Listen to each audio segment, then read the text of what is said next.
So part 1లో SRH, RR, PBKS and Mumbai గురించి మాట్లాడుకున్నాం. సో పార్ట్ 2లో let start with RCB. Okay, RCB attacking champions. వాళ్ళు అయితే అటాకింగ్ ఛాంపియన్స్ లాగా ఆడుతున్నారు.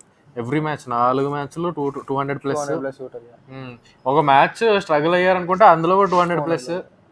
సో యా, ఏంటి అసలు RCB why are they are being successful? Same last year ఎలా ఏ ఫార్ములా అయితే విన్ అయ్యారో ఆ ఫార్ములా కంటిన్యూ చేస్తున్నారు. అండ్ కొంచెం హేజల్వుడ్ లేకపోవడం అనేది కొంచెం ప్రాబ్లమే, బట్ డఫీతో దాన్ని ఎంతో కొంత నెగేట్ చేయడానికి ట్రై చేస్తున్నారు. అసలు లాస్ట్ ఇయర్ ఏమేమి ఇష్యూస్ ఉన్నాయి ఆ ఇష్యూస్కి సొల్యూషన్ తెచ్చుకున్నారు. ఆప్షన్లో డఫీని తెచ్చుకున్నారు. ఇప్పుడు ఇండియన్స్ ఎవరైనా ఇంజురీ, లాస్ట్ టైం పార్టీదార్కి ఇంజురీ అయినప్పుడు, ఫింగర్ ఏదో ఇంజురీ అయినప్పుడు మయాంక్ని తెచ్చుకున్నారు. పర్ఫామ్ చేశాడు, బట్ ఇంకా మయాంక్ కన్నా బెటర్ ప్లేయర్ వెంకటేష్ అయ్యర్ని తెచ్చుకున్నారు. అలా మొత్తం సొల్యూషన్స్ అయితే తెచ్చుకున్నారు. అండ్ వాళ్ళ స్ట్రక్చర్ ప్రాపర్ ఉంది. స్ట్రక్చర్తో పాటు ప్లేయర్స్ ఎలా అంటే ప్లేయర్స్ విత్ రోల్ క్లారిటీ చాలా important. Role clarity, super clarity ఉంది. తర్వాత బ్యాకప్స్ ఉన్నారు. ఇప్పుడు హేజల్వుడ్కి డఫీ ఉన్నట్టు, ఏ ఇండియన్ బ్యాటర్స్కి వెంకటేష్ అయ్యర్ ఉన్నట్టు బెత్తల్ బ్యాకప్. బెత్తలు ఏ ఐపీఎల్ టీంలో ఉన్నా స్టార్టింగ్ లెవెల్లో ఉంటాడు. ఏ టీంలో ఉన్నా స్టార్టింగ్ ఉంటాడు, ఇందులో బెంచ్లో ఉన్నాడు. అండ్ క్రేజీ ఇంటెంట్తో ఆడుతున్నారు. ఈచ్ అండ్ ఎవ్రీ ప్లేయర్ ఇంటెంట్తో ఆడుతున్నారు. క్లారిటీ ఉంది. క్లాసిక్ ఎగ్జాంపుల్ రాజస్థాన్ మ్యాచ్, వికెట్లు పడతానే ఉన్నాయి, కొట్టారు, ఆగర్ కొడేశారు 200. క్లారిటీ ఉంది, పేస్ బాగుంది, స్పిన్ డిపార్ట్మెంట్ బాగుంది, స్పిన్ హిట్టర్స్ ఉన్నారు, ఫినిషర్స్ ఉన్నారు. యా, పీబీకేఎస్ తో పాటు this is the team to beat. But ఆర్సీబీలో కొన్ని ప్రాబ్లమ్స్ అయితే ఉన్నాయి. ఏంటయ్యి? బౌలింగ్ లో లాస్ట్ ఇయర్ ఎస్డేఎల్ చాలా బాగా బౌలింగ్ వేసాడు. ఇయర్ ఎస్డేఎల్ లేడు. ఎస్డేఎల్ ప్లేస్ లో వచ్చిన దాంట్లో అభినందన్ సింగ్ అసలు పర్ఫామ్ చేయలేదు. But I feel Rasikh Salam is the solution. Rasikh Salam Dar last year కూడా ఆడాడు. Last year expensive. Last year 2 matches chance ఇచ్చారు. 2 మ్యాచెస్ ఛాన్స్ ఇచ్చారు. అలాగే ఏంటి టూ మచ్ 50 రన్స్ ఏమి ఇవ్వలేదు. ఒక వికెట్ తీసి 40 రన్స్. బట్ ఆ వేరియేషన్స్ డెత్లో అది పెద్ద ఏమి వేయలేదు కదా. సో స్టార్టింగ్ లో బాగానే వేసాడు. బట్ దానికి సొల్యూషన్ ఏంటంటే రసిక్ సలాం దార్. ఎస్డేఎల్కి అయితే రిప్లేస్మెంట్ వేసాడు. బట్ మంగేష్ యాదవ్ ఛాన్స్ లేదు. మంగేష్ యాదవ్ ప్రాబ్లం ఏంటంటే పొట్టుడు. రజత్ పాటిదార్ కన్నా పొట్టుడు. అంటే ఏంటి ఇప్పుడు నువ్వు బాడీ షేమింగ్ చేస్తున్నావు? కాదు, రజత్ పాటిదారే నేను మొన్న ముంబై మ్యాచ్ లో చూసా, ప్రతిదీ వైడ్ ఇచ్చారు.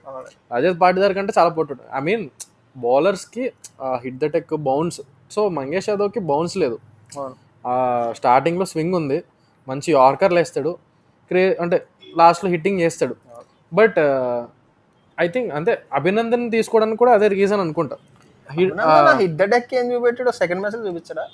సెకండ్ మ్యాచ్ లో చిన్నస్వామిలో బాగానే వేసాడు. సెకండ్ మ్యాచ్ లో బెటర్ చేసాడు. చిన్నస్వామిలో బాగానే వేసాడు. ఓకే, చిన్నస్వామిలో ఓకే వేసాడు. బట్ అలాగైతే రసిక్ సలాం దార్ కూడా పొడిగేం కాదు కదా bro. Rasikh Salam Dar slower ball skills వేరు కదా. బ్యాక్ హ్యాండ్ ఉంది, డెత్ లో వేస్తాడు. సో యా, మనం జనరల్ ఏమనుకున్నాం, డఫీ, హేజల్వుడ్, బోయి మొత్తం ముగ్గురు ఆడేసి రొమారియో షపర్ని తీస్తే బెటర్ అనుకున్నాం. యాక్చువల్లీ సీజన్ ముందు హేజల్వుడ్ కొన్ని మ్యాచ్లు రావడానుకున్నప్పుడు నేను ఏమనుకున్నానంటే, బెత్తల్ ఇప్పుడు హేజల్వుడ్ ఒక 5 మ్యాచెస్ రాలేదనుకో, అందులో 3 విన్ అయితే హేజల్వుడ్ వచ్చిన తర్వాత ఈజీగా విన్ అయిపోతారు అనుకున్నాను. కాకపోతే వీళ్ళు హేజల్వుడ్ రాకముందే బాగానే నెగ్గుతున్నారు కాబట్టి హేజల్వుడ్ వచ్చాక ఇంకా బెటర్ అవుతుందని అనుకుంటున్నాను నేను. హేజల్వుడ్ వచ్చిన బెటర్ అవుతుంది. ఎందుకంటే డఫీ ఓపెనింగ్ స్పెల్ బాగా వేస్తున్నాడు కానీ లాస్ట్ స్పెల్ లో దొరికేస్తున్నాడు. Hazlewood different class player. So Hazlewood వస్తే ఇంకా స్ట్రాంగ్ అవుతుంది. అండ్ వాళ్ళ ప్లేయర్స్ గురించి అయితే పక్క మాట్లాడాలి. సాల్ట్ అనుకో, సాల్ట్ 2024 అండ్ 2025లో 10+ ఓవర్స్, అంటే ఓవర్లో 10+ రన్స్ కొట్టిన ఓవర్స్ 31 ఓవర్స్ ఉన్నాయంట. 24 to 26 లాస్ట్ 2 yearsలో. సో లాస్ట్ 2 years అంటే ఈ ఐపీఎల్స్లో. ఓకే, ఐపీఎల్ కాదు, మొత్తం T20 క్రికెట్ అనుకుంటా. సాల్ట్ ఫస్ట్ 2 balls లో కానీ బౌండరీ కొట్టాడంటే ఆర్ పెద్దవారే. సో అంటే రెండు కొంచెం కనెక్ట్ అయ్యాయి అనుకో, దాన్ని క్యాపిటలైజ్ చేస్తాడు. ఇప్పుడు మొన్న శాంట్నర్ ఓవర్ 4 కొట్టాడు. బౌండరీ కూడా 4 balls ఎంతో 3 balls. సో అది వాళ్ళ టీం అంతా వాళ్ళ ఇంటెంట్, వాళ్ళ ఫాస్ట్ స్టార్ట్ మీద బేసే ఉంది. కోహ్లీ ఇంకా ఇప్పటికి ఎంత స్ట్రైచర్ వచ్చిన తర్వాత కూడా, ఇంత పేరు వచ్చిన తర్వాత కూడా స్టిల్ హీఈస్ ఎవాల్వింగ్. అంతే, ఎవ్రీ ఇయర్ స్ట్రైక్ రేట్ పెంచుకుంటూనే పోతున్నాడు. 163 బ్రో స్ట్రైక్ రేట్ ఈ సీజన్. ఏదో లాస్ట్ మ్యాచ్ స్ట్రైక్ రేట్ బాగాలేదు అది అన్నారు కానీ ఫీవర్ అంట పాపం. పక్కన పెట్టి ఎలాంటి బ్యాట్స్మెన్ కన్నా మ్యాచ్ తగులుద్దో మ్యాచ్ తగలదు. అదే అలా అని కాదు, ఇప్పుడు ఎంత పెద్ద బ్యాట్స్మెన్ కన్నా ఇప్పుడు ధోని భయంకరమైన బ్యాట్స్మెన్. ధోని కూడా ఒక మ్యాచ్ లో 22 balls 8 runs కొట్టాడు. లేదురా, చాలా డిఫరెన్స్ ఉంటుంది నీకు. ఆ బాల్ కాన్సన్ట్రేషన్ 140-150 పేస్ తో బౌలింగ్ ఫీవర్ తో కాన్సన్ట్రేషన్ అనేది తగ్గుతుంది. సో దాని ముందు మ్యాచ్ SRS తో ఎలా కొట్టాడు, ఆర్ఆర్ మ్యాచ్ కూడా బాగానే 200 స్ట్రైక్ రేట్. సో కోహ్లీ పెద్ద ప్రాబ్లం కాదు. DDP ఇప్పుడు లాస్ట్ ఇయర్ వరకు నేనైతే కొంచెం డౌట్ చేసేవాడిని. లాస్ట్ ఇయర్ కూడా స్టార్టింగ్ లో డౌట్ చేసా, ఏదో వన్ మ్యాచ్ ఎవర్ గానే డౌట్ DDP అసలు ఎవర్ అగైన్. ఇండియాకి ఆడే ఛాన్స్ ఉంది అంటే ఆల్రెడీ టెస్ట్ లో ఛాన్స్ ఉన్న, ఓడియాలో మంచి పొటెన్షియల్ ఉన్న ప్లేయర్. ఓడియా next 3-4 years no chance actually. But Tilak కి మంచి కాంపిటీషన్ ఇచ్చే ప్లేయర్. తిలక్ ఇది ఖచ్చితంగా కాంపిటీషన్ ఇస్తాడు. ఈ మధ్య కొంచెం పవర్ గేమ్ పెంచుకున్నాడు, స్పిన్ ఆడతాడు, అటాక్ చేస్తాడు, బాల్ పేస్ కూడా, బాల్ లేట్ ఆడతాడు, బాల్ ముందే కమిట్ అయిపోయాడు. ఇప్పుడు అయ్యర్కి ఎలాగో ఇండియన్ టీమ్ లో ప్లేస్ అంటున్నావు, రజత్ పాటిదార్ మా స్పిన్ పాటిదార్ గానీ టచ్ లో ఉంటే అంత బ్యూటిఫుల్ బ్యాట్స్మెన్ ఇంకొకటి ఉన్నాడు. ఎంత బ్యూటిఫుల్ కొడతాడు సిక్స్ అసలు. యువరాజ్ సింగ్ లెఫ్ట్ హ్యాండ్ తో ఎలా ఆడతాడు, Rajat Patidar right. Generally left hand batsmen అందరూ ఎవరు ఆడినా కొంచెం బ్యూటిఫుల్ గానే ఉంటుంది. But right hander Rajat Patidar six లో అయితే spinners okay, but fast bowlers కి చెక్ డ్రైవ్ ఆడతాడు. స్టార్టింగ్ ఇన్నింగ్స్ స్టార్టింగ్ లో ఫస్ట్ 5 balls నువ్వు ఎంత బాల్ వేసి ఇలా అడ్డుపెట్టి సింగిల్ తీస్తాడు, అలా అడ్డుపెట్టి సింగిల్ తీస్తాడు. తర్వాత స్పిన్నర్ వచ్చాడు అంటే చాలు ఇంకా ఫుల్ స్వింగ్ ఇలా ఊపుతాడు మొత్తం. బట్ ఐ థింక్ కన్సిడర్ చేయాలి ఇండియా. బట్ ఏజ్ ఫ్యాక్టర్ అనేది పెద్ద మైనస్. 32 ఏముంది అంటే ఒక సైకిల్ కి at least 1 World Cup cycle consider అయితే చేయాలి. ఎందుకంటే too consistent. Just consider Patidar and Dube middle order లో. స్పిన్నర్ నే తేడాడు, స్పిన్నర్ నిజం. ఎవడో స్పిన్నర్ తేడాడు, అయ్యర్ మొత్తం spin attacking with Suryakumar Yadav. My god, వీళ్ళందరూ ఉంటే సూర్యకుమార్ యాదవ్ ఉన్నాడు. సూర్యకుమార్ యాదవ్ అట్లీస్ట్ ఇంకో సైకిల్ ఆడతాడు easy. I think Suryakumar Yadav will play till Olympics 28. అంతే, ఇంకో సైకిల్ అంటే ఇంకొక T20 World Cup ఆడ్. సో నెక్స్ట్ టిమ్ డేవిడ్ మొత్తం డిస్ట్రాక్షన్. కృణాల్ పాండ్యా దన్నం పట్టలేదు. కృణాల్ పాండ్యా ఇప్పుడు నార్మల్గా మధ్యలో ఆ కృణాల్ పాండ్యా సుయాష్ ఇద్దరు. ఎందుకంటే అంత స్ట్రీట్ స్మార్ట్ బౌలర్. జనరల్లీ ఇప్పుడు ఫాస్ట్ బౌలర్స్ ఆ స్లోవర్ వన్స్ అవన్నీ. సో వీడు స్పిన్నర్, వై నాట్ అంతే కదా. ఎందుకు బౌన్సర్ అసలు లెఫ్ట్ హ్యాండర్ లేడు, రైట్ హ్యాండర్ లేడు, ఎవరు లేరు. దూబే స్పిన్ బ్యాట్స్ అది అన్నారు, తీసుకొచ్చి 4 బౌన్సర్లు వేసాడు. దూబేకి వేసాడు, హెట్మైర్కి వేసాడు. హెట్మైర్ అయితే క్యాచింగ్ ప్రాక్టీస్ ఇచ్చాడు. సో ఇప్పుడు ఇంకోటి ఏంటంటే నెక్స్ట్ సైకిల్ కి Krunal Pandya uncapped player. 4 year rule ఉంది కదా. 4 ధోని వాళ్ళు 4 చేశారు, 5. So Krunal Pandya uncapped, Bhuvneshwar Kumar uncapped. So కొంచెం ఎంతో కొంత అడ్వాంటేజ్. ఎందుకంటే వీళ్ళు ఉంచుకోమంటే మొత్తం టీం అంతా ఉంచేసుకుంటారు. బట్ మెగా యాక్షన్ కొంచెం స్కేరీ. భూవీ ప్రాపర్ క్లాస్ చూపిస్తున్నాడు. డఫీ తన job backup for Hazlewood, power ప్లేలో వేయాలి, తన జాబ్ డఫీ చేస్తున్నాడు. అండ్ ఇంకా నెక్స్ట్ బెంచ్ లో చూసుకుంటే పాపం వెంకటేష్ గారు లాస్ట్ మ్యాచ్ సబ్స్టిట్యూట్ చేసినప్పుడు ఎందుకు భువనేశ్వర్ కుమార్ రొటేట్ చేస్తాడు, రాపా కొట్టేస్తాడు కదా అనుకున్నాం. బట్ లాస్ట్ 20 runs కొట్టాడు, almost 16. Bench Bethell bench, Iyer bench, ఇంకా హేజల్వుడ్ బెంచ్ కాదు కానీ రొమారియో ఎప్పటికీ అసలు బ్యాటింగ్ ఛాన్స్ రావట్లేదు, బౌలింగ్ కూడా అన్ని ఆపర్చునిటీ ఇవ్వట్లేదు. సో కొట్టించుకుంటున్నాడు, అదే ఇష్టం. మ్యాచ్ బాగా చేశాడు కదా SRS తో 3 wickets. So I think along with PBKs RCB top 2 అనుకుంటున్నాను. టీమ్ 2 బీట్ RCB కూడా. RRతో మ్యాచ్ టాస్ కానీ RCB గెలిచుంటే ఖచ్చితంగా RCB మ్యాచ్ గెలిచేవారు. అవును, బికాస్ డాన్స్ లెసన్ ఫస్ట్ 4 ఓవర్లు ఆర్చర్ మొత్తం వేరే ఫ్లోలో ఉన్నాడు. సో నెక్స్ట్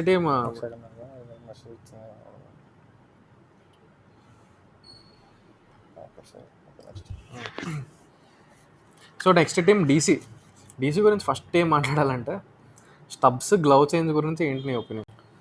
అంటే అది ఫిక్సింగ్ అంత పక్కన పెట్టి ఫేవరేజ్ అంతా నాకు తెలిసి ఎంపైర్ ఏమనుకుని ఉంటాడంటే అప్పటికే చాలా డిలేలు అయి ఉంటాయి ఆ మ్యాచ్ లో, అంటే ఈ మ్యాచ్ లో కూడా డిలేలు అయ్యాయి. బట్ ఆ స్టేజ్ లో వాళ్ళు సబ్స్ కి చెప్పగలిగారు. Hardik Pandya is too bigger player చెప్పడానికి అని అనుకో. యాక్చువల్లీ అది ఏంటంటే రూల్ ఏంటంటే ఓవర్ లో చేంజ్ చేయకూడదు. ఓవర్ మధ్యలో బ్యాట్ గానీ తెలుసు, గ్లౌస్ గానీ చేంజ్ చేయకూడదు. బట్ అది అంటే it's complete black and white ఏం కాదంట, it depends on the stadium అంట. ఓకే, ఇప్పుడు నార్మల్లీ స్టేడియం ఇప్పుడు ముంబై హ్యూమిడ్, బట్ చెన్నై కూడా హ్యూమిడ్, కూడా హ్యూమిడే కదా. సో అక్కడ వాళ్ళు ఒక క్లారిటీ మెయింటైన్ చేయాలి, కన్సిస్టెంట్ చేయాలి, ఏదో అందరికీ యాక్సెప్ట్ చేయాలి, లేకపోతే హార్దిక్ పాండ్యా 2 సార్లు మార్చాడు. నేనేమనుకున్నానంటే వాళ్ళు కొంతమందికి చెప్పగలుగుతున్నారు, కొంతమందికి చెప్పలేకపోతున్నారు. స్టంప్స్ కి చెప్పగలిగారు, హార్దిక్ పాండ్యా కొంచెం పెద్ద ప్లేయర్ కాబట్టి చెప్పలేకపోయారు. మొత్తం అందరూ వచ్చి గొడవ పెట్టుకున్నారు కదా. నితీష్ రాణాకి అయితే 25% ఫైన్ పడింది. హార్దిక్ పాండ్యాకి చేంజ్ అవ్వగానే ఫాఫ్ కమెంటరీలో అన్నాడు, వెంటనే స్టబ్స్ కి ఇవ్వలేదు, ఇచ్చాడు. సో అంతే, బట్ ఎంపైర్లు అయితే కన్సిస్టెంట్ డెసిషన్ తీసుకోవాలి, ఒక్కొక్కరితో మాట్లాడితే. ఎంపైర్లు మాత్రం నాకైతే ఆర్సీబీ వర్సెస్ ముంబై మ్యాచ్ లో ఫ్రస్ట్రేషన్ వస్తుంది. ఆ మ్యాచ్ ల్యాగ్ కి అదేమో వైడ్ అంటాడు, వీళ్ళేమో రివ్యూ అంటారు, అదేమో వైడ్ అవ్వదు, రివ్యూ పోదు, మళ్ళీ రివ్యూ అంటారు. అసలు ఏదో ఒకటి చేయాలి. నాకైతే ఒక టైంలో అసలు ఈ వైడ్ రివ్యూలు, నో బాల్ రివ్యూలు తీసేయాలనిపించింది, బట్ ఉండాలి, ఎందుకంటే క్రూషియల్ సిచ్యువేషన్స్ లో అయితే ఉండాలి. బట్ నాకు డీసీ అయితే they are finding ways to lose the match. కరెక్టే, కొత్త విధానాలు ఎలా ఉన్నాయి, ఎందుకంటే వాళ్ళ టీంలో పెద్దగా బొక్కలేం లేవు. ఫుల్ స్ట్రాంగ్ టీమ్, స్పిన్నర్స్ ఉన్నారు, అందరూ ఉన్నారు. రిజ్వీ అసలు మొత్తం అందరినీ పక్కన పెట్టి రిజ్వీ 2 మ్యాచ్లు గెలిపించాడు. అదే కదా, ఆయన కూడా ఓడిపోతుంది అంటే 2 మ్యాచ్. ఇప్పుడు మిల్లర్ పాపం అది అసలు లేని మ్యాచ్ని అక్కడ దాకా తీసుకొచ్చి లాస్ట్లో బ్రెయిన్ ఫేడ్ అయ్యిందిలే. బట్ నాకు సిఎస్కే మ్యాచ్ కూడా అంటే మిల్లర్ కూడా పూర్తిగా తప్పు కాదు, ఎందుకంటే మిల్లర్ ప్లేస్ లో ఏ బ్యాట్స్మెన్ ఉన్నా అప్పుడు దాకా నేను అంత బాగా ఆడుతున్నాను, నేను ఎందుకు 2 తీయలేను లాస్ట్ బాల్ అనుకుంటాడు. బట్ అది 2 balls కి 3 runs 4 runs ఉండుంటే అది చేస్తే కరెక్ట్ అయ్యేది. డ్రా మ్యాచ్ ఎప్పుడు అంటే ఇప్పుడు ఫర్ ఎగ్జాంపుల్ డ్రా అయిపోయింది అనుకో, నెక్స్ట్ బాల్ మిస్ అయినా సరే మిల్లర్ ఇస్ టూ క్విక్, అంతే. కుల్దీప్ యాదవ్ పరిగెట్లేదు, అది దాని ముందు బాల్ కానీ సింగిల్ తీసుంటే ఖచ్చితంగా మిల్లర్ దాన్ని బ్యాకప్ చేసి ఖచ్చితంగా సింగిల్ తీసాడు. కుల్దీప్ యాదవ్ అసలు బాల్ వేయకముందు స్టార్ట్ అవ్వలేదు, బాల్ వేసిన తర్వాత మిస్ అయిన తర్వాత అప్పుడు స్టార్ట్ అయ్యాడు. సో అది ఈక్వల్లీ కుల్దీప్ యాదవ్ తప్పు కూడా. నాకు ఎందుకో సిఎస్కే మ్యాచ్ కూడా వాళ్ళు మంచి పొజిషన్ నుంచి మ్యాచ్ పోగొట్టుకున్నారు. అక్కడ పవర్ ప్లేలో 4 balls 60 కొట్టారా, అక్కడ వికెట్లు ఇచ్చేసారు అంతే.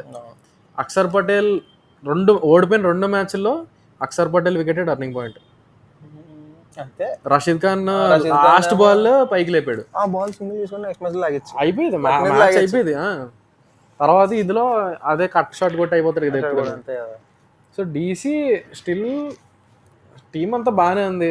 అశుతోష్ కూడా వచ్చాడు టీంలోకి, నితీష్ రాణా పక్కన పెట్టారు, నితీష్ రాణా కూడా తీస్తారు. విప్రాజ్ ప్లేస్ లో అకీబ్ నబీ వచ్చాడు, సో ఇంకా స్టార్ కి జాయిన్ అవుతాడు. సో ఇంగిడి అదర కొట్టేస్తున్నాడు, ముఖేష్ బాగా వేస్తున్నాడు, నట్టు బాగా వేస్తున్నాడు. బౌలింగ్ లో అయితే డీసీ అసలు మాట్లాడడం కూడా ఏం లేదు, డీసీ ఫుల్లీ సార్టెడ్ బౌలింగ్ లో. కేఎల్ రాహుల్, అరే మళ్ళీ నాకు ఎప్పుడో ఇదే డిస్కషన్ వస్తుంది. కేఎల్ రాహుల్ కోహ్లీకి ఉన్నంత టాలెంట్, కోహ్లీ కన్నా టాలెంటెడ్ ప్లేయర్, ఇండియాలోనే బెస్ట్ టెక్నికల్ బ్యాట్స్మెన్, అన్నిటికీ అన్ని player, but he can't finish the matches.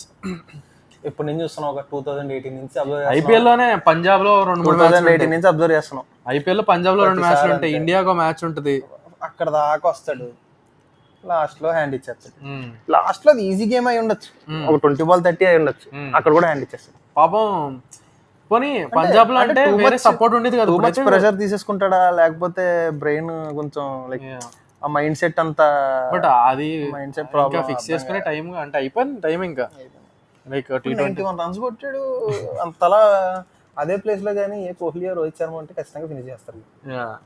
అంటే అదే that is the difference between he's being great and greatest. మధ్యలో ఉన్నాడు, అదే గ్రేట్ దగ్గర అయిపోయాడు, గ్రేటెస్ట్ అవ్వలేదు. ఇంకా నెక్స్ట్ ఎల్ఎస్జి అండ్ నా బోరింగ్ టీం అంటే ఎల్ఎస్జి ఏంటో అర్థం కాదు.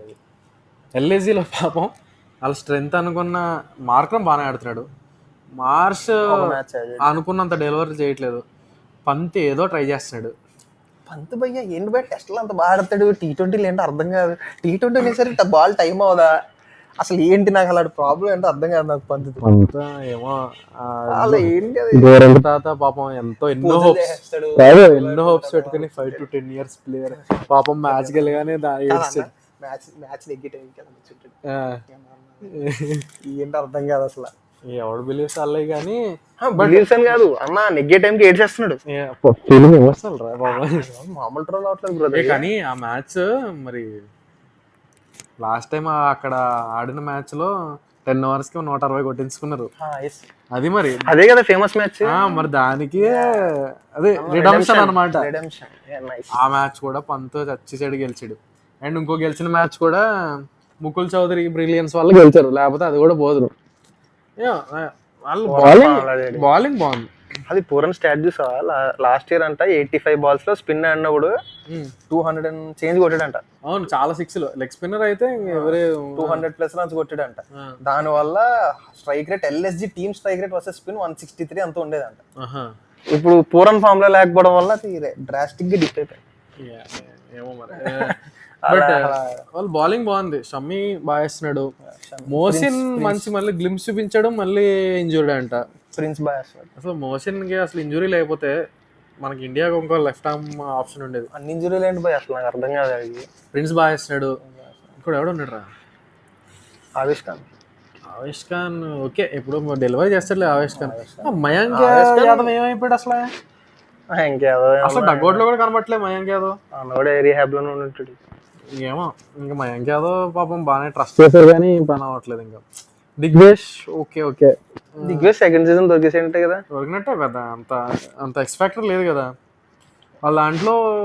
సమ్మద్ కానీ ఇంకోటి ఎవడు జస్ట్ డూయింగ్ దేర్ జాబ్. వీళ్ళకి కూడా నెంబర్ 8 ప్రాబ్లం కదా. వాళ్ళకి మొత్తం మిడిల్ ఆర్డర్ అంతా problem. Apart from Mukul Choudhary ఒక మ్యాచ్ పర్ఫార్మ్ చేశాడు. మిగతా అంతా మొత్తం సెకండ్ మ్యాచ్ కి పట్టేసారు చూసావా? ఏమన్నా ఎలా మ్యాచ్ లో LSG మ్యాచ్ లో స్లోవర్ బౌన్సర్ వేస్తారు. వాళ్ళు పేస్ అవ్వట్లేదు, బాల్ పేస్ అవ్వట్లేదు. పేస్ ఇస్తే కొడతావు, పేస్ అవ్వకపోతే ఏం చేస్తావు? అందులో బట్ స్టిల్ ఇంకా కష్టం. ఇంకా బాటమ్ ఆఫ్ ద టేబుల్. ఇంకా నాకు మార్క్రమ్ ఇంకా కొంచెం మంచి స్టార్ట్లు ఇస్తున్నాడు కాబట్టి అంత కొంత. పంత్ ఓపెనింగ్ చేయించాలిరా. పంత్ని ఓపెనింగ్ చేయడం బెటర్, ఎందుకంటే బాబు మంచిగా ఫీల్డ్ రిస్ట్రిక్షన్స్ ఉంటాయి. కళ్ళు మూసుకుని కొడతాడు. కళ్ళు మూసుకుని కొడుతున్నాడు. ముందుకు వచ్చేసి రవాణా ఏదో కొట్టాడు. అదే సేమ్ మొన్న మ్యాచ్ లో ఎలా ఆడాడు, సేమ్ అలానే ఆడితే ఏదో మ్యాచ్ క్లిక్ అవుతుంది, 50 కొడతాడు. కళ్ళు మూసుకుని అదేలే. ఐ మీన్ ఫీల్డింగ్ రిస్ట్రిక్షన్స్ మీద కొంచెం అడ్వాంటేజ్ తీసుకున్నాడు అనుకో. ఆఫ్టర్ పవర్ లో బ్యాటింగ్, ఆఫ్టర్ పవర్ లో కొంచెం సెట్ అయిపోతారు కాబట్టి బాల్ సెంటర్ అవుతుంది. నెంబర్ 3 ఆడుకోమని అలాగే పూర్వం ఫామ్ లో లేడు కాబట్టి నెంబర్ 5. బట్ LSG అయితే బోరింగ్ టీం. మీకేమనిపిస్తుందో నాకు తెలియదు కానీ నాకైతే LSG మ్యాచ్ చూడాలంటే చాలా ప్రాబ్లమాటిక్. అంత నచ్చట్లేదు. Next GT. అన్ని టీమ్స్ ఎక్సైటింగ్ ఉన్నాయి బ్రో, ఇది తప్ప. GT కూడా కొంచెం ఎక్సైటింగ్. GT అట్లీస్ట్ నువ్వు టాప్ 3 ఆడుతున్నప్పుడు చూడాలనిపిస్తుంది. అదే చెప్తావు. GT టాప్ 3తో ప్రాబ్లం ఏంటనుకున్నావు?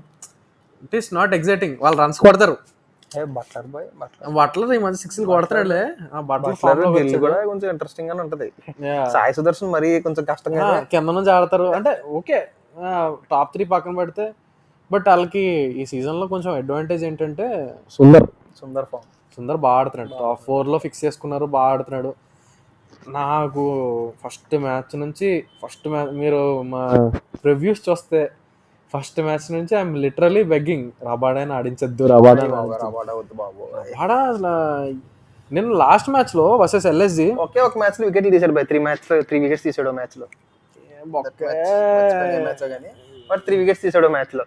అది తప్పించి ప్రతి మ్యాచ్ లో ఎప్పుడైతే మ్యాచ్ GT చేతిలో ఉంది అనుకుంటాం అప్పుడు వస్తాడు, మంచి ఆరేస్తాడు అవతల ఒక్కలికి. LSG తో అందరూ ప్రసిద్ధిది ఏమో 4, సిరాజ్ ఏమో 6 ఎకానమీ, మిగతా అందరూ బిలో 10 ఉన్నారు. అన్న వచ్చి 13, 14, 50 runs ఎవ్రీ మ్యాచ్ వేస్తున్నాడు. 150 వేస్తుంటే శుభ్రంగా హోల్డర్ తెచ్చుకుని వాళ్ళకి ఇంకా బ్యాటింగ్ క్వశ్చన్ ఉంటుంది కింద. శుభ్రంగా ఏంటది RRతో మ్యాచ్ గెలిచేసేవారు వీళ్ళు. ఆ బ్యాటింగ్ క్వశ్చన్ ఉంటుంటే రబాడా ఎవ్రీ మ్యాచ్ 50 runs ఇస్తున్నాడు. నాకు GT RR లో కొంచెం సిమిలర్ పాయింట్ నెంబర్ 8 అనిపిస్తుంది. GT RR similar point number 8. అసలు GT RR కే టాప్ 5 అయిపోతుంది కాబట్టి నీకు కనిపించట్లేదు అనిపిస్తుంది. తెవాటియా శుభ్రంగా 2 ఏళ్ళుగా మ్యాచ్ ఆడతాడు. బౌలింగ్ చేయడు, బ్యాటింగ్ రాదు, ఫీల్డింగ్ కాదు, అప్ ఫీల్డర్ కాదు. శుభ్రంగా అలా ఎవ్రీ మ్యాచ్ ఉంటాడు. మంచిగా సంవత్సరానికి కొన్ని కోట్లు సాలరీ 4 crores 5 6 crores తీసుకుంటాడు, వెళ్ళిపోతాడు. ఏంటి ఒక్క మ్యాచ్ కూడా మిస్ అవ్వలే GTకి. నాకు తివాటియా రోల్ అర్థం కాదు. షారుఖ్ ఖాన్ రోల్ అర్థం కాదు. అనుభవాడు. షారుఖ్ ఖాన్ ఛాన్స్ వచ్చినప్పుడు 6 కొడతాడు, ఏదో 6 కొట్టి 2 6 కొట్టి అయిపోతాడు. లేకపోతే ఇంకా కుమార్ కుషాగ్ర కొంచెం ఎగ్జైటింగ్ అయితే అన్న ఆడించాల్సింది. ఏమో నాకు జీటీ కూడా ఓకే. అండ్ సిరాజ్ ఫామ్ వికెట్లు పట్టలేదు, but last match economy Siraj కి బాల్ పిచ్ మీద కొంచెం హెల్ప్ ఉంది అనుకోండి. సిరాజ్ అదంతా ఉంది. సిరాజ్ ఫస్ట్ ఓవర్ చూసి సిరాజ్ ఆ రోజు ఫిగర్స్ చెప్పేసి మీరు అంతే. ఫస్ట్ ఓవర్ లో 2 బౌండరీలు పడ్డాయా, ఎవరి ఓవర్ లో 2 బౌండరీలు పడతాయి. చేసుకో ఇంకా నువ్వు కళ్ళు మూసి పార్టీ చేసుకో. అదే కానీ ఫస్ట్ ఓవర్ కొంచెం మూమెంట్ వచ్చిందా అన్న ఇంకా 30-50 కూడా ఇంకా ప్రసిద్ధి చాలా బాగా వేస్తున్నాడు. ఇండియాకే సరిగ్గాడు, గుజరాత్ ఏమో డిఫరెంట్ బీచ్లో వేస్తాడు. ఆ మంచి స్లో బాల్ బౌన్సర్లు కానీ. బట్ ఇక్కడ నాకు తెలిసి రబాడాని ఎంత ఇట్లేదు అంటే ప్రసిద్ధ్ కృష్ణ పవర్ ప్లే అయితే కూడా ఎత్తారని భయం. ఆ హోల్డర్ గాని వేయించుకోవచ్చు కదా బాబు. హోల్డర్ గాని కొట్టేస్తాం. రబాడాని కొట్టట్లేదా? అశోక్ శర్మని అన్ని వేయించి సిరాజ్ని వేయించి సుందర్ గారిని వేయించండి కావాలితే. రబాడా వద్దు ప్లీజ్, ఆయన పంపించండి సౌత్ ఆఫ్రికా ప్లీజ్. ఏమో రబాడా వద్దు. And they are too stubborn to change అంతే. రబాడా తీసేయాలి. గ్లెన్ ఫిలిప్స్ అయితే మొత్తం ఫీల్డింగ్ ఎక్కడ చూసినా ఈగలా కనబడుతున్నాడు. ఎక్కడ చూసినా ఈగలా ఎగిరేస్తుంటాడు Glenn Phillips. But still GT కూడా వాళ్ళ టాప్ 3 ఫామ్ లోకి రావడం కొంచెం ప్లస్సే. ఏమో వాళ్ళు మనం బాటమ్ ఆఫ్ ద టేబుల్ అనుకున్నాం కానీ వీళ్ళు ఫామ్ ఎలా కంటిన్యూ చేస్తే కొంచెం మధ్యలోకి రావచ్చు. మ్యాటర్ అంతా పవర్ ప్లే లో కానీ 3 వికెట్లు పడిపోతాయి, 2 వికెట్లు పడిపోతాయి, 3 వదిలే 3 ఎప్పుడో కానీ పడవ కానీ టాప్ 3 లో 2 పడిపోతే మ్యాచ్ అయిపోయింది. అలా ఉంటే ఇంకెందుకు match. Rashid Khan form rhythm లోకి వచ్చాడు. రషీద్ ఖాన్. సాయి కిషోర్ ఏమైపోయాడు రా? సాయి కిషోర్ ఏమైపోయాడు?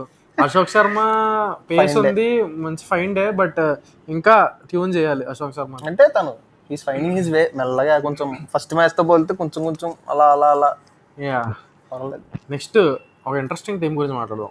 ఈ టీమే, బట్ ఈ టీం గురించి ఈ సీజన్ గురించి కన్నా కేకేఆర్ అయ్యర్ను వదిలేసి తప్పు చేసిందా?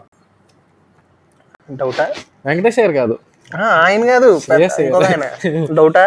అసలు అయ్యర్ను ఉంచుకుని రసల్ని వదిలేసి, అదే కదా, రసల్ని వదిలేసి ఆ వెంకటేష్ అయ్యర్ని వదిలేసి శుభ్రంగా వెంకటేష్ అయ్యర్ని వదిలేస్తే అయ్యర్ పోనా 20 CR అనుకో, అయ్యర్ని ఉంచుకుని సాల్ట్ని కొనేసుకుందరు వాళ్ళు. అదే కదా. నాకైతే ఆ ముంబై పొలాడ్ని దెబ్బేయడం, కోల్కతా రసల్తో దెబ్బడిపోవడం, ఏదో ఈ ఇయర్ చేసింది ఏదో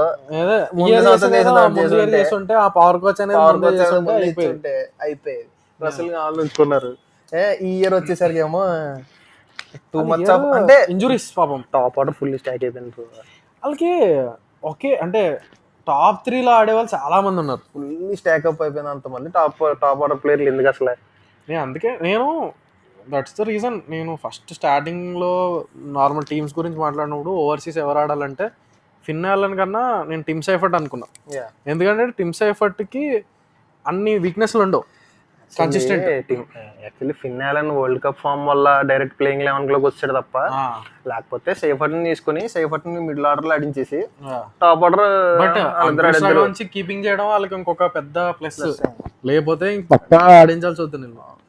కానీ అంటే నేనైతే ఆక్షన్ అయిన తర్వాత ఖచ్చితంగా మంచి టీము, టాప్ 4 టీము అనుకున్నాను నేను. కేకేఆర్ అంటే మంచి బ్యాలెన్స్. ముస్తఫిజుర్ ఉన్నాడు, పతి రాణా ఉన్నాడు, హర్షిత్ రాణా ఉన్నాడు. అప్పటికి అది ఆక్షన్ అయ్యే టైంకి వరుణ్ సివి మంచి ఫామ్ లో ఉన్నాడు. Narine every year minimum bank. Narine 5 gun bowlers. దానికి రింకు సింగ్, అనుకూలు, రమన్దీప్, ఏంటో టీమ్ ఏంటి సూపర్ టీం అనుకున్నాను. వాళ్ళ దరిద్రానికి పాపం బీసీసీ ఏమో పతిరానా తెలిసి ముస్తఫిజుర్ దొబ్బేమన్నారు. పతిరానా ఏమో ఇంజరీలో పోయాడు, హర్షిత్ రాణా ఇంజరీ అయిపోయాడు, క్యాప్టెన్ గిన్ ఏమో ఆస్ట్రేలియాలో బౌలింగ్ వేద్దంటున్నారు. బట్ ఇప్పుడున్న సిచ్యువేషన్ స్టార్టింగ్ లో నారాయణ ఓపెనింగ్ అంటే అస్సలు చేయకూడదు, కింద ఆడాలనుకున్నాం. ఇప్పుడున్న సిచ్యువేషన్ లో చేయించచ్చా? వద్దురా. నేను యాక్చువల్లీ చెన్నై వర్సెస్ మ్యాచ్లో ఫిన్నాలని కూర్చోబెట్టి, అంటే పతిరానా ఫిట్ ఉన్నాడు అనే రిపోర్ట్స్ వస్తున్నాయి. చెన్నై వచ్చేసాడు, ఎన్ఓసి ఇచ్చింది శ్రీలంక.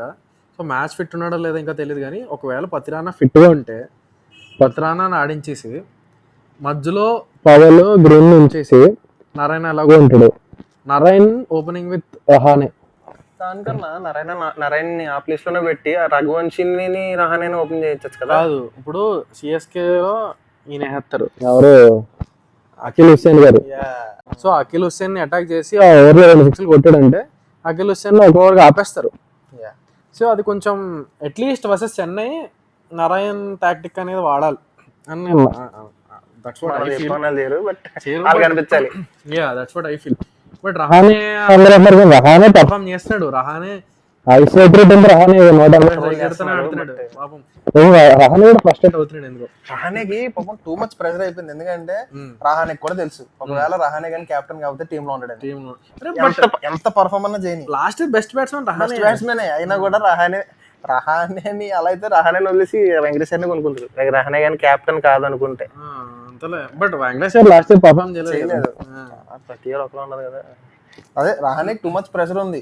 ఏంటి నేను కెప్టెన్ కాకపోతే టీమ్ లో ఉండలేనా, నేను ప్రూవ్ చేసుకోవాలి, మీరు ఏమనుకుంటున్నారు నేను పెద్ద ప్లేయర్ ని అది చూపిందాం అనుకుంటున్నాడు. బట్ కేకేఆర్ కి సార్ ఏమైందంటే స్టార్టింగ్ ఫ్యూ మ్యాచెస్ ఏమో ఆ గ్రీన్ ఆస్ట్రేలియా మీద పడ్డారు, తర్వాత ఏమో రహానే మీద పడ్డారు. అది కూడా నన్ను అడిగితే రహానే అది ఆ స్టేట్మెంట్ ఇవ్వడం కూడా కరెక్ట్ కాదు.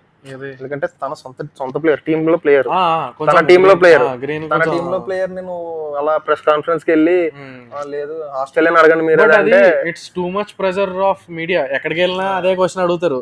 అరే నన్ను కాదురా బాబు మీరు వాళ్ళని అడగండి రా అన్నాడు అంతే. అది కొంచెం సర్కాస్టిక్ గా అడుగుంటే సరిపోయేది. కొంచెం సీరియస్ స్ట్రైట్ ఫేస్ పెట్టి అడిగాడు. దానివల్ల కొంచెం వాళ్ళకి ఖాళీ.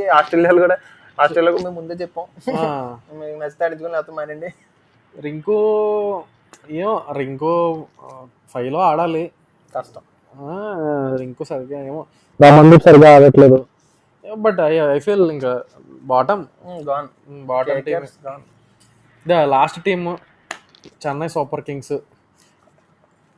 ధోని గురించి ఎవరు మాట్లాడలేదంటారా? మెల్లగా మర్చిపోతున్నారు. అంటే మెల్లగా అలవాటు చేస్తున్నారు. ధోని ప్లాన్ అదే అంటావా? ఏమో అది కూడా. అందుకే స్టేడియం మీద అంటే స్టేడియంకి వస్తే టాపిక్ విల్ బి ధోని. అందుకే రావట్లేదు అంటావా?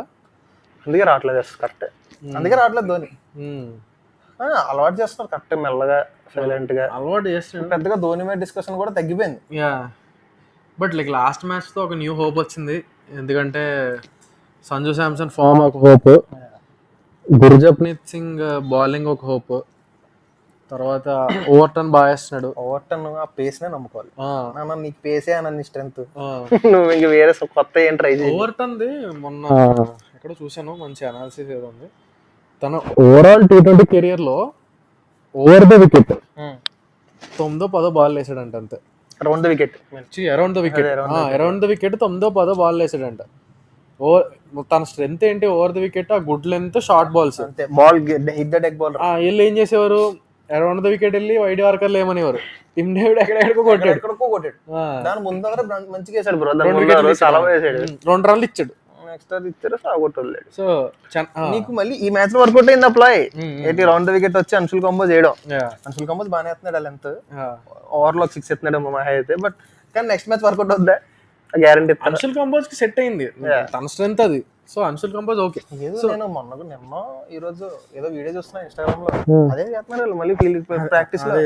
మొన్న ఫ్లెమింగ్ ఇంకా ఎలా నుంచి వెనకాల నుంచి సీరియస్ గా వర్సెస్ డీసీతో కూడా అదే వేసారు. అన్షుల్ కంబోజ్ అదే వేసాడు. బట్ ఓవర్టర్న్ చేయలేదు. ఓవర్టర్న్ తన బాగానే రికవర్ అయిపోయాడు, వికెట్లు అయ్యే పడ్డాయి. ఫస్ట్ ఫ్లెమింగ్ తీసేద్దాం bro next. That's what my question. Coaching staff లో అంటే ఇన్నాళ్ళు they are successful, like 20 years నుంచి వీళ్ళు ఉన్నారు. ఎవరు ఫ్లెమింగ్ వాళ్ళు ఉన్నారు, 5 కప్పులు కొట్టారు. బట్ ఇదంతా ఐ ఫీల్ ఇక్కడ మనం ధోనికి క్రెడిట్ చాలా ఎక్కువ క్రెడిట్ ఇవ్వాలి. ఎందుకంటే కోచింగ్ స్టాఫ్ మీద రన్ అయ్యే టీమ్స్ ఉన్నాయి. ఇప్పుడు ఆర్సీబీ మోస్ట్లీ కాదు, ఓవరాల్ కోచింగ్ స్టాఫ్ మీద రన్ అయ్యే team RR, Mumbai mix coaching, Mumbai కూడా మొత్తం మిక్స్. రోహిత్ శర్మ ఉన్న కొంచెం అటు ఇటు ఉండేది, రోహిత్ శర్మ తర్వాత మొత్తం కోచింగ్ స్టాఫ్ మిక్స్ రా. ఎందుకంటే ప్లేయర్స్ కూడా like they assemble match winners and అది మిక్స్. కోచింగ్ స్టాఫ్ అది మిక్స్ మిగతా. బట్ సిఎస్కే అలా కాదు. ఇప్పుడు ఏ ప్లేయర్స్ ని కొనాలో ధోని చెప్తాడు, నాకు ఈ ప్లేయర్ కావాలి, నాకు ఆల్రౌండర్ కావాలి, అది కావాలి, ఇది కావాలని. డిసిషన్స్ అన్ని ఆన్ ఫీల్డ్ ధోనివే. సో ఎవరేమనుకున్నా దాని క్రెడిట్ అయితే ధోనిదే. ఎందుకంటే ఇది మనకి ఈ మిగతా ఫ్రాంచైజ్ లీగ్ స్టార్ట్ 5 years అవుద్దా అక్కడ మొత్తం ఆల్రౌండ్. ఎక్కడికి వెళ్ళలేదు అంతగా. ఎక్కడ Stephen Fleming without Dhoni is nothing. అంతే, అదే ఉంది ప్రూఫ్ అయితే అదే ఉంది. బికాస్ వాళ్ళు సేమ్ ఇప్పుడు ముంబై ఎలాగో అంటే వాళ్ళ ఓల్డ్ రెగ్యులర్ ట్రెడిషనల్ టాక్టిక్స్కి ఏంటది స్టిక్ ఆన్ అవుతున్నారు. చెన్నై కూడా they stick on for that spin tactic. Spin అనేది పోయింది. సో స్పిన్ పోయింది, వీళ్ళు ఏం చేశారు, మొత్తం బ్యాటింగ్ ట్రాక్లు వేస్తారు. ఇప్పుడు ఆ బ్యాటింగ్ ట్రాక్ లో పాయింట్ మనం డిస్కస్ చేయాలి. 2024 దాకా మంచి ట్రెడిషనల్ స్పిన్ వికెట్. ఆ మెగా ఆక్షన్ లో కూడా ఓన్లీ స్పిన్ ఆడే బ్యాట్స్మెన్ ని స్పిన్నర్ ని తెచ్చుకున్నారు. అశ్విన్, నూర్ అహ్మద్ ఇలా తెచ్చుకుంటూ పోయారు. ఒక్క సంవత్సరంలో మొత్తం మారిపోయింది. మొత్తం స్క్వేర్ అంతా లేపేసి కొత్త స్క్వేర్ వేసుకున్నారు. ఇప్పుడు బ్యాటింగ్ పిచ్ అయిపోయింది. ఇప్పుడు అయినా నూర్ అహ్మద్ ఉన్నాడు. నూర్ అహ్మద్ ఏం చేయలేకపోతున్నాడు. నూర్ అహ్మద్ క్వాలిటీ స్పిన్నర్లే, క్వాలిటీ స్పిన్నరే నూర్ అహ్మద్. ఏం చేయలేకపోతున్నాడు. మిగతా ఎవరికి పెద్ద పని అవ్వట్లేదు. ఫాస్ట్ బౌలర్ వస్తే కుక్కను కూడా కొడుతున్నారు. మొన్నటి దాకంటే మామూలు బౌలర్ సరిపోయింది. ఎందుకంటే బౌలింగ్ పిచ్ కాబట్టి వాళ్ళు స్లోవర్ బాల్ అయితే సెట్ అయిపోయింది. ఇప్పుడు సెట్ అవ్వట్లేదు. చాలా క్వశ్చన్స్ ఉన్నాయి. నెక్స్ట్ మెగా ఆప్షన్ అయితే సెట్ అయిపోతారు బ్రో. అప్పటికి వాళ్ళ పిచ్ మీద వాళ్ళకి కొంచెం బేసిక్ అది వస్తుంది. బట్ నెక్స్ట్ మెగా ఆప్షన్ కి నా క్వశ్చన్, ఇప్పుడు కార్తిక్ శర్మని ప్రశాంత్ వీర్ని 28 years పెట్టుకున్నారు. వీళ్ళతో స్టిక్ ఆన్ అవుతారా ఈ సీజన్? ఎందుకంటే సర్ఫరాజ్ ఖాన్ సెట్ అయిపోయాడు. సో సర్ఫరాజ్ ఖాన్ సెట్ అయిపోయాడు. ఇంకా ఉర్విల్ పటేల్ బెంచ్ మీద ఉన్నాడు. అన్నిటికీ ఆన్సర్ నెక్స్ట్ 2 years వాళ్ళ డొమెస్టిక్ పర్ఫార్మెన్స్ ఇస్తుంది. అలా లేదురా. ఇప్పుడు అట్లీస్ట్ ఈ సీజన్ చూడు, ఈ సీజన్ లో మళ్ళీ కార్తిక్ శర్మకి ఛాన్స్ వస్తుందా? నాకైతే కనిపించట్లేదు. ఎందుకంటే ధోని వస్తే ధోని ఆడతాడుగా, అట్లీస్ట్ 2-3 matches అని ఆడతాడుగా. సర్ఫరాజ్ ఖాన్ చాలా బాగా ఆడుతున్నాడు.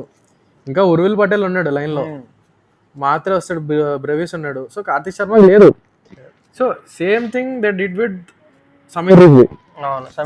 8 crores 9 crores 8.5 అంత పెట్టి హైలీ రేట్ చేసి కొన్నారు. నెక్స్ట్ రైనా అన్నారు, రైట్ హ్యాండ్ రైనా అన్నారు. తర్వాత పర్ఫార్మ్ చేయలేదని వదిలేశారు. చూసి అక్కడ పంపేశారు. ఇప్పుడు ఆ ఢిల్లీలో పర్ఫార్మ్ చేస్తున్నాడు. ఇప్పుడు సేమ్ ఇదే చేస్తారు కార్తిక్ శర్మ అండ్ ప్రశాంత్ వీర్తో. So Kartik Sharma highly rated, highly talented 6 sitting player. So ఎంత లేపి ఎంత హైప్ ఇచ్చి వాళ్ళు నెక్స్ట్ ఇయర్ వదిలేస్తే నెక్స్ట్ ఇయర్ వేరేదో టీం కొడుకుంటే అక్కడ ఆడేస్తాడు. అండ్ ఇంకో మెయిన్ క్వశ్చన్, రుతురాజ్ క్యాప్టెన్సీ. తెలిసి అదేదో ఈగోయిస్టిక్ డిసిషన్ లో ఉన్నప్పుడు అంటే అలాగే ఈగో అంటే మరి బ్యాడ్ కాదు. నేను సెలెక్ట్ చేసా 1 year ఇచ్చి చూడడం కాదు అనుకున్నారు. అంటే ఓన్లీ 1 సంవత్సరం ఇచ్చేసి తీసేయడం కాదు, ఇద్దాం 1-2 years. నాకు తెలిసి ఈ నెక్స్ట్ ఇయర్ కూడా పర్ఫామ్ చేయకపోతే అన్నకి by to captaincy. Only player కింద సంజయ్ శాంసంగ్ క్యాప్టెన్ చేస్తాను. క్యాప్టెన్సీ ప్లేయర్ గా కూడా ఎప్పుడు ఫాఫ్ ఉన్నప్పుడు 600 సీజన్ పక్కన అన్న బొమ్రాకి ఎలా కింద కూర్చున్నా అదే గుర్తుంది. అదే గుర్తుంది. అదే ఫాఫ్ 600 సీజన్ లో ఇద్దరు కొడతారు కదా, అదే సీజన్. బట్ స్టిల్ అంటే ప్రెసెంట్ ఉన్న స్టైల్ ఆఫ్ బ్యాటింగ్ కి రుతురాజ్ గైక్వాడ్ పని చేస్తాడు అనేది పెద్ద క్వశ్చన్. ఇప్పుడు ప్రెసెంట్ స్టైల్ ఆఫ్ బ్యాటింగ్ అంటే నీకు ఓపెనింగ్ లో పవర్ ప్లే లో 3-4 hours quality, super quality player. Pressure handle చేయలేకపోతున్నాడు. సిఎస్కే ప్రెషర్ అనేది టూ మచ్ ఉంది. క్వాలిటీ కూడా కాదు బ్రో. ఇప్పుడు అన్ని టీమ్స్ చూడు, అన్ని టీమ్స్ చూడు, ఓపెనర్లు చూడు, ఆల్ ఓపెనర్లు చూడు. నేను క్వాలిటీ అంటే it's not only about T20 quality player. Normal Ruturaj Gaikwad చాలా talented player, normal quality player అంటున్నాను. కాకపోతే ప్రెసెంట్ ఉన్న స్టాండర్డ్ కి, ప్రెసెంట్ ఐపీఎల్ లో నడుస్తున్న ఆ ఓపెనర్స్ ఆడే బ్యాటింగ్ స్టైల్ కి రుతురాజ్ గైక్వాడ్ సెట్ అవ్వదు. ఇప్పుడు నేను 10 balls ఆడి 11th ball నుంచి 200 strike రేట్ ఆడుతాను దొబ్బదు. ఫస్ట్ 15 20 balls ఆడు 40 కొట్టేసి వెళ్ళిపో, అది plan. That's what Kohli greatest అని చెప్పడానికి ఇది మెయిన్ రీజన్. ఎందుకంటే కోహ్లీ కూడా సేమ్ ప్లేయర్. కోహ్లీ స్టార్ట్ అయినప్పుడు ఏ బ్యాట్స్మెన్ బ్రో 120-130 strike రేట్. సో అర్థం చేసుకున్నాడు కోహ్లీ అదే, రోహిత్ శర్మ అదే, అందరూ అదే స్టార్టింగ్ లో 120-130. రోహిత్ శర్మ ఇంకా మధ్యలో అప్పటి నుంచే 6 sitting ప్లేయర్. కోహ్లీ సేమ్ ఇప్పుడు రుతురాజ్ ఎలాగో అలాంటి ప్లేయర్. రోహిత్ శర్మ ఎలాగా 10 balls ఆడి 11th ball 6 కొట్టేవాడు. Strike rates end of the day strike rate similar ఉండేది. స్ట్రైక్ రేట్ ఎందుకంటే మనం టూల్ పరిగెట్టేస్తారు కాబట్టి. సో ఇప్పుడు it's not based on 2s and 1s. ఇప్పుడు బౌండరీలు 6లు ఫస్ట్ ఓవర్ లో 6 కొట్టేస్తున్నాడు, ఫస్ట్ బాల్ 6 కొట్టేస్తున్నాడు. అదే కదా బోల్ట్ మనం కొట్టాడు. సో యా తను కూడా గేమ్ అలా ఎవాల్వ్ చేసుకోవాలి. ఇప్పుడు యాక్చువల్లీ పడిక్కల్ కూడా అదే ప్లేయర్ కదా. పడిక్కల్ హీస్ ఎవాల్వ్డ్ ఈ మధ్యలో రుతురాజ్ గారు కూడా టెక్నికల్లీ చాలా సౌండ్ బ్యాట్స్మెన్, అదే అంటున్నారు. బట్ కాబట్టి అలాంటి ప్లేయర్ ఎప్పుడైతే ఎవాల్వ్ అవుతాడో ఇంకా పెద్ద బ్యాట్స్మెన్ అవ్వగలడు యాక్చువల్లీ. అలాంటి బ్యాట్స్మెన్ కానీ పవర్ హిట్టింగ్ తన బట్ ఆ ప్రెజర్ సిఎస్కే కెప్టెన్సీ ప్రెజర్ వల్ల అవ్వట్లేదు, అది ప్రాబ్లం. సో యా ఓవరాల్ గా ఒక రౌండ్ అప్ టీంకి యా మీ ఒపీనియన్స్ ఏంటి? మీ ఇంకా మేము ఏదో చాలా పాయింట్లు మిస్ అయ్యి ఉంటాం. అండ్ ఇంట్రెస్టింగ్గా మీకు అనిపించిన ప్లేయర్స్ పాయింట్స్ ఏంటి? అండ్ యా కొత్త ప్లేయర్స్లో ఎవరైనా కొంచెం ఇంట్రెస్టింగ్గా ఉన్నారా? ఫర్ ఎగ్జాంపుల్ ముకుల్ చౌదరి కానీ, నిన్న ప్రఫుల్ ఇంజెస్, ఆగిబ్ హుస్సేన్, ఇంకెవరు వచ్చారు? Ashok Sharma, prince Yadav last year కూడా ఆడాడు. యా సేమ్ బ్రిజేష్ శర్మ కూడా మంచి స్లో బాల్స్ వేస్తున్నాడు. సో అలా మీరు ఐడెంటిఫై చేసిన ప్లేయర్స్ ఎవరు? అండ్ మ్యాచ్ టర్నింగ్ పాయింట్స్ ఏంటి? టీమ్ స్ట్రాటజీస్ మార్చుకోవాలా? ఎనీథింగ్ మీరు కామెంట్స్లో చెప్పండి, డిస్కస్ చేద్దాం. అండ్ యా ఇలా మనం 2 weeks ఒకసారి లాంగ్ వీడియోస్లో రౌండ్ అప్స్ చేద్దాం. So yeah thanks for watching.